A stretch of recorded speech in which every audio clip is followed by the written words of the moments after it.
Resep obat batuk tradisional campuran jeruk nipis dan kecap telah menjadi andalan banyak mams selama turun-temurun. Memangnya seampuh apa sih jeruk nipis dan kecap untuk obat batuk? Simak videonya yuk mams.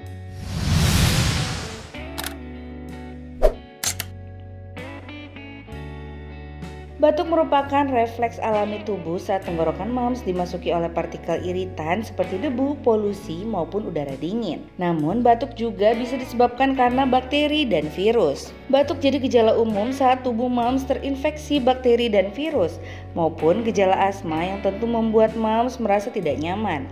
Tak jarang batuk yang berkepanjangan bisa mengganggu aktivitas mams sehari-hari, apalagi jika mams sering bertemu dengan orang banyak. Menurut dokter dari Mayo Clinic, jeruk nipis dengan kecap memang direkomendasikan menjadi obat batuk dan memang efektif bisa meredakan batuk. Jeruk nipis sendiri mengandung berbagai zat antimikroba yang bisa membantu proses pemulihan tubuh dari infeksi kuman penyakit. Untuk mengatasi batuk, jeruk nipis bisa dikombinasikan dengan bahan alami lainnya seperti kecap, madu, dan air hangat.